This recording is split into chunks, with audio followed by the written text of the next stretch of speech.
There's only one. It's time to play the game. Time to play the game!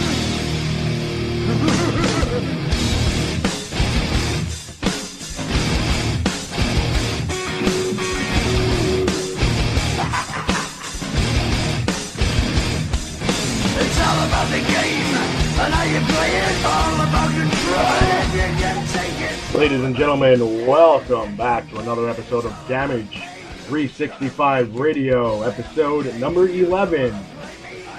I am your host, Coach Kev, along with the real number 8, JT, who's in the house. In the house, your co-host. Good evening, ladies and gentlemen. And I hope everybody had a great weekend. It was great weather, absolutely great weather. I mean, you cannot complain at all. It was just warm, very low humidity, very, very good pool weather. Perfect. I definitely enjoyed it. So, I mean, I can't really say anything bad about that.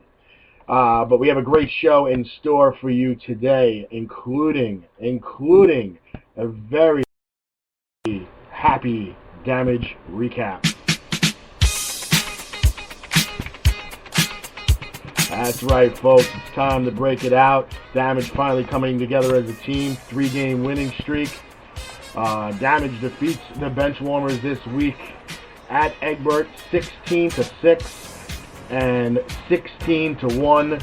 Both Mercy shortened victories. Game 1 went 6 innings. Game 2 went 5 innings. A lot to talk about as far as the bats that finally came alive, but just too much in a small amount of time. So we're just going to keep it really simple. Congratulations to the winning pitchers, Rafael Laura and Luis Soto. Just a great game overall. And a piece of history was recorded, and I'm just so happy that I was a part of it.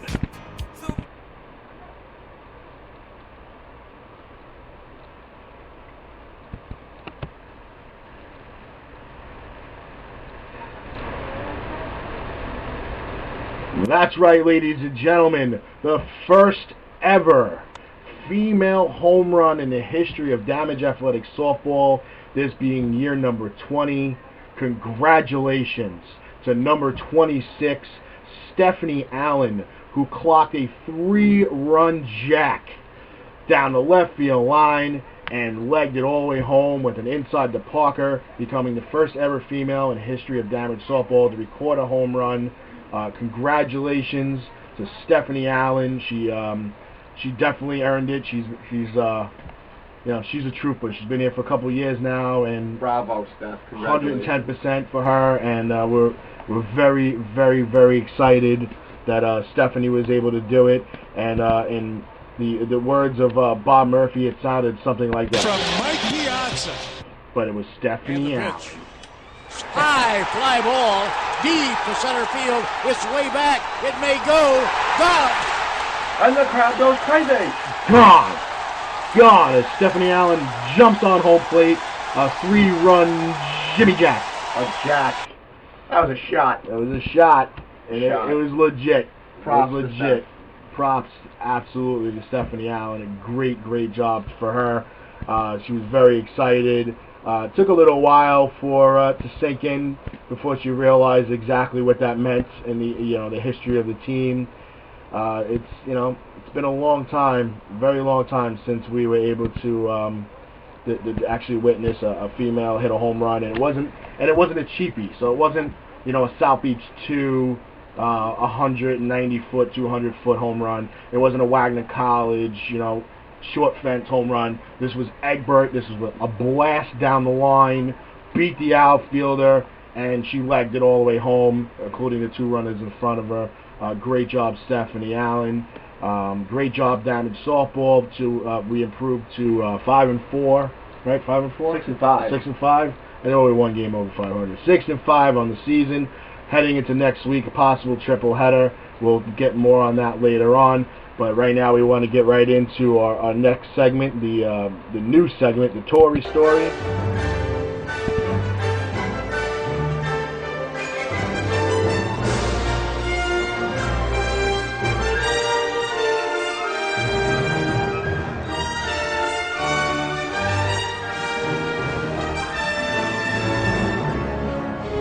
And heading that segment, the Tory story, we give you JT. Take it away. The real number 8 is here with news for you all. If in case you haven't noticed, in case you guys don't have a TV, the Miami Heat are now NBA champions. Yes, folks, we can get back to real sports. This is out of character for me, but props to number 6, LeBron James. Dropped 37 points, 12 rebounds, and 4 assists in that NBA Finals Game 7 victory. What could you say, man? What could you say? I could say a lot, but you don't want me to say it on I air. guess so. I mean, even before that, Game 6, in another winning effort, 32 points, 10 boards, 11 assists. I mean, triple-double. The guy's playing out of his mind. He earned it. You know, he had the monkey on his shoulder. It's 2 in a row for him. I guess he's got 9 more to go with all the guarantees. I'm going to cut in there, though. If it wasn't for the aid of the referees in Game 6, LeBron James would have been the GOAT of the series. The last 2 possessions, he bricked one and turned the ball over. And with the help of the referees and the fact that the San Antonio Spurs couldn't close the game out legitimately, Game 7 was allowed to happen, and that's when LeBron James stepped up. And if that never happened, we'd be sitting here going, bah, for LeBron James. You're probably right about that, but you could thank David Stern. Sure, he put a nice fat stack in the referee's wallets there. He's a 2-time defensive player of the year, David Stern. Blocked the trade Chris Paul to the Lakers last year, blocked the Spurs from winning a championship this year, and now he's blocking the Doc Rivers and Kevin Garnett trade to L.A. as well. So good job, David Stern. Bravo. 2-time defensive player of the year. That's what you get, right? Actually, did you know that the NBA Finals this year was the second highest rated viewership rating in NBA Finals history on ABC? You know what the first was? Don't know. 2010. 2010. Lakers. Yep. Celtics. 28.2 million. Heat Spurs drew 17.7. Kind of unbelievable that many people were actually interested in either wanting to see the Heat be dethroned or There's a lot of Cubans collect in their Miami. crown. Yeah, you ain't kidding. Cubans a lot. It's America. It's America. But enough with the NBA Finals. We can wait till It's next over. year. Thank Yes, God. it's over. Bring on cricket. Yes, please. Can't wait to watch a little ball go in between upside down horseshoes or whatever that is. Yes, that's bocce. That's what I look. Oh, bocce. I thought it was cricket is like the English baseball with the paddle. Ah, Get the wide paddle, you know, Okay. the one that your mom used to beat ass with. okay. Kind of like it looked like yeah. Moving on. Right. Moving on. Those were the old days. NHL Stanley Cup Finals. We have Game 6, ladies and gentlemen. I figured it'd be over by now, but it's not. Johnny Boychuk, the defenseman of the Boston Bruins, actually, he doused out an evil hit on Jonathan Toews, center of the Chicago Blackhawks, in Game 5. Knocked him out for the third period, so he was unable to compete. Looked like a really dirty hit, but the NHL is not acting on it, saying it was a legal hit. No penalty called, so I guess no harm done. No foul, no harm done, right? Toews is uncertain for Game 6, but the Chicago coach is usually very vague with his injury report, so I'm expecting to see him out there and probably a little bit of retaliation. But the Chicago Blackhawks, anyway, even though they lost one of their best players on their front line, managed to pull out a 3-1 victory last night against the Boston Bruins, and Patrick Kane scored 2 goals. David Bowen added an empty netter, and Corey Crawford added 24 saves. Took a rest, had 29, but it wasn't enough as Boston scrambled all night, and they just seemed to have run out of time. Chicago looks to keep it going in Game 6. That is tomorrow, 8 p.m. NBC. Hope you all tune in, because we might have new Stanley Cup champions, and for the first time ever, the President Trophy winner is going to win the Cup. That finally breaks the jinx. It's about time. I hope it happens, because that actually means maybe the Capitals will win a cup in my lifetime. About time. Didn't you say Boston in 7? I did. It's not over. It's not over to the fat lady It's sings. not but over. I also said Spurs in 6. she's on cue, ladies and gentlemen. She is on cue. Yeah, we said Spurs in 6, but She's on the fence, but the fence hasn't fallen over yet. thank God. So God, we'll keep her up there. anything can happen. Anything can happen. And, guys, guess what? 73 days. Do you know what that is? That is the kickoff of the NFL season. Thursday, September 5th. Jot it down. 73 days away. We have a rematch of the AFC divisional round, and where it's the Baltimore Ravens, Ray Rice and Joe Flacco, MVP of the Super Bowl, taking on the Denver Broncos and one of the greatest quarterbacks of all time, Peyton Manning. And I'm really looking forward to that, as well as Sunday, September 8th, which is opening day. It's a far ways away, but I can't wait. And August 5th, you guys got the Dallas Cowboys. Yep, they're going to kick off the preseason. Carolina Panthers. Yeah, can't wait. I don't watch fake football. Can't wait to watch Tony Romo for a drive. Throw an interception. We love the turnovers, Tony. Tony turnovers, always hot and fresh and ready and available on Sundays. That's right. Right out the oven. Here you guys go. You hungry? Picks for all of you. That's funny. Hey, ladies and gentlemen, that was the Tory Story. Hope you enjoyed the end.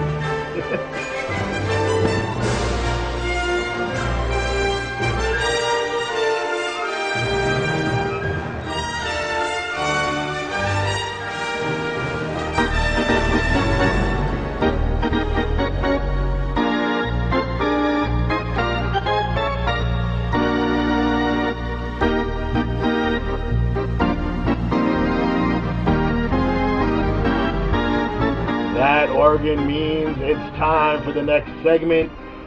Meet the Mets. Beat the Mets. Meet the Mets. Come out to the ballpark and defeat the Mets. But there hasn't been much defeating of the Mets going on lately, but that is Mets baseball. Lose 7, win 8, lose 6, win 5, hover around the 500 mark, torture your fans, show a glimpse of hope, then show a glimpse of destruction. And then we'll just drop off tremendously at the end of the year. Yep, but we do have some news, as people have probably seen today. Zach Lutz finally called up to the big club, replacing Lucas Duda, who was sent to the disabled list with, I think, an oblique strain. Today's game, the Mets defeated the Phillies 8-0. Matt Harvey got the win, coming off his almost perfect start where he struck out 12. A little rain delay ended his night his afternoon a little early, but he pitched 7 innings. He won 8-0, collected a hit himself, almost 2 hits. In the victory, David Wright, 4 for 5, had a triple, a homer, 2 runs batted in. EY Jr. showing why he was a good pickup by the Mets. Batting leadoff, getting on base, collecting a couple of hits today. 3 for 5 today. That's right. With a run batted in, 2 runs scored. Adding a little speed in the lineup, a little speed in the outfield. A great move. We gave up nothing for him, so good move there by Sandy Alderson. And let's see if there's any other moves that will be made before the deadline again, just to set it up, for next season. We're not expecting anything this year. So, I'm not expecting any moves now to say, for a playoff push or anything like that. I mean, this is any move made is to set this team up, solidify this team for next year. The Mets finally have a young 1-2 punch with Matt Harvey and Zach Wheeler, who picked up a victory in his major league debut and was pretty impressive, even though he did have a little control issues. He shut him down. And, let's see what happens. John Neese could be lost for about a year and a half if he has reconstructive rotator cuff surgery. So that's a big loss. A mid-20s pitcher, John Neese, that's a big hit. So let's see if the Mets kids in the farm system can come up and do a little something so we don't have to sing, beat the Mets and let's, go out there and beat the crap out of the Mets. Yeah, Wheeler was a little wild, but he showed composure, He did. He absolutely did. That's all you can really ask for from the kid right now. That's it. Props to the Bird, man. Marlon Bird. RBIs every game. We love you. Great pickup. Again, cost us nothing. So 2 today. No, Sandy Alderson can't be bashed for what's going on completely. Just don't insult the intelligence of this of the fan base and make us think that the Mets are better than they are, that they're a playoff contender, that this is a 100% major league product on the field. It's not. We know it. We're not stupid. New York fans are one of the most intelligent sports fans there are. We don't boo Santa Claus. and we sure as hell know our sports, and we're not from Philly, so there you go. So that's all you need to know about Philly fans. But moving on to our next segment, which is our Intercontinental Championship Tournament that we've been doing. We're up to round number 3. The Elite 8 have been officially crowned, and those matches went exactly like this. Bret the Hitman Hart defeated Ricky the Dragon Steamboat. He moved on to take on Daniel Bryan, who defeated Austin Aries. So Bret Hart versus Daniel Bryan. Boy, I wish I could see Great that. mat technicians right there. Kurt Angle defeated Dean Malenko. So he moves on. He will take on CM Punk. CM Punk defeated Owen Hart and now takes on Kurt Angle. Pat Patterson defeats Sting and moves on. The first ever Intercontinental Champion is in the Elite 8, and he will take on a surprising combatant this far into the tournament, Tully Blanchard, who defeated Jerry the King Lawler. So Pat Patterson versus Tully Blanchard. Alberto Del Rio lost To a girl. to China. China moves on to the Elite 8. And that match, she will take on the winner of Mr. Perfect and Randy Macho Man Savage. And Macho Man Randy Savage won the bout and will take on China in the Elite 8. So that's China versus Randy Savage, Pat Patterson versus Tully Blanchard, Kurt Angle versus CM Punk, and Bret Hart versus Daniel Bryan. That'll all take place this coming Friday. And the Elite 8 will be trimmed down to the Fab 4. And get your tweets in on your picks. At Damage Athletics, your picks, hashtag Damage365IC20. And hopefully your picks are the winner. And just to remind you all, this is totally random. This was not a fixed tournament. Nope. We did not choose the winners. It's all computer generated according to the talent, the era, the competition, and people who are going to tweet me and ask me for that generator. Absolutely not. It was created by me, so That's right. you know, unless you want to buy it, Cough up the money. but that means you can only try it. But you know, yeah. Moving on to the WWE, not much different stuff is really going on since last week. Really hoping Daniel Bryan gets a huge push for the WWE Championship. Will be nice. You know, he's due. You know, he had the world title for a little while and lost it in like 18 seconds to Sheamus, and he hasn't had a real run since. So now that this tag team stuff is over, I want to see a nice little push for Daniel Bryan. That's the pop. Definitely does. Him and CM Punk get more pop than I've ever seen anybody. Give him the push. Heel or face, don't matter. Boost your ratings, McMahon. And that music means if you tuned in 2 weeks ago and you listened to this program, you would have heard the prediction that CM Punk and Brock Lesnar were going to have a future battle. And you know what? That's exactly what happened. On Monday Night Raw, CM Punk was out there doing his thing. Brock Lesnar came out, looked like he was about to say something to CM Punk, scooped him up, and F5 later, Lesnar left the ring, leaving Punk drooling on the mat. So, Let the hands do the talking. yep, we'll see what happens. I mean, CM Punk is a quarter of the size of this very large man. So, we'll see what tricks CM Punk has up his tattoo sleeves. Yeah. Brock Lesnar's a beast, though, man. Brock Lesnar Former is UFC a champion. beast. He is youngest World Wrestling Federation heavyweight champion ever. Yeah, he can take a hit. He can take a hit. A lot of people don't like wrestling him, actually. Well, it's because Plays rough. No, I heard. It's a big boy. I'd like to Big take boy. him on. I go toe to toe I with him. really think he'd break you over his back. No. He'd give you a vintage sidewalk slam and break you in half. I'd pop up. He's popping ass. But that would be kind of funny. Put myself back together again like Humpty Dumpty. Oh, yeah, but Humpty Dumpty didn't. He did. All the king's men couldn't put Humpty Dumpty back together again. Well, we need more men then. props there. Oh, man. So we wound up running through this program today a little ahead of schedule. So again, I guess we'll be ending a little early today, but we're quick with things, guys. You know, we want to get the point across. We want to get the news out there to you, and we're on the ball. You know, maybe we'll give you a little local schedule. Let's check out the local baseball schedule as of right now. The Colorado Rockies defeated the Washington Nationals 7-6. As we mentioned, the New York Mets defeated the Philadelphia Phillies 8-0. The Atlanta Braves defeated the Milwaukee Brewers 7-4.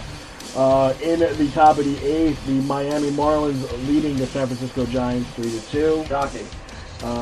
Top 7, Cincinnati with a 4-0 lead over the Diamondbacks.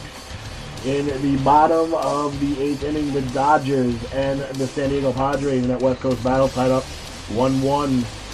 The Minnesota Twins defeated the Cleveland Indians 5-3. The Toronto Blue Jays, who are now over 500. That's right, folks. Look out for the team picked to win the AL East. Here comes Canada. They have won 10 in a row. They are over 500, and everybody in that division is 500 or better. And here comes the Toronto Blue Jays. Jose Reyes coming back off the DL. 13-5 win over the Baltimore Orioles. The Detroit Tigers defeat the Boston Red Sox 7-5. So those two teams that were ahead of the Toronto Blue Jays both lost. Including Tampa Bay defeating the New York Yankees 3-1. So the Blue Jays pick up ground on all three teams. Uh-oh. The Kansas City Royals defeat the Chicago White Sox 7-6. And in the middle of the 7th inning right now, you have Oakland trailing the Seattle Mariners 3-2. And in the top of the 9th inning, it is the Los Angeles Angels of Anaheim leading the Pittsburgh Pirates in our daily interleague series 6-3.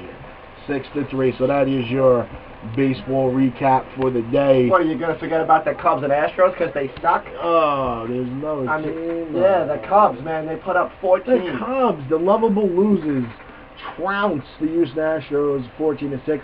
And we have a game later on this evening at 8 o'clock, probably an ESPN game. Yes. It is the Texas Rangers taking on the St. Louis Cardinals. It's a nice matchup. So there's your now official, completed Major League Baseball wrap-up. As we get ready to wrap up our show, we head into next week, a possible triple header for Damage Softball, as Damage will take on in a double-header Platinum Mortgage. I smell revenge. And that's a dish best served hot. That's right. And that's what Damage's bats are right now. They are hot. I smell sweep. And they will take on, possibly in a single individual game, a makeup from a couple weeks ago, James Verrucchio's Ballbusters. Waiting on the time slot for that one, but it should happen. So we head out, ladies and gentlemen, with our outro. We want to say thanks again for listening to episode number 11 and listening to Damage 365 Radio. We'll be back next weekend, hopefully with a triple header happy recap. Maybe some more history in the making. Who knows? Anything's possible with this team. But I'm Coach Kev. This man over here is JT. Real number 8. We're going to see you next week, so peace out. It was a pleasure. Bravo, Stephanie Allen. Bravo, Steph. Congratulations. Closing time, one last call for alcohol, so finish your whiskey or beer. Closing time, you don't have to go home, but you can't stay here.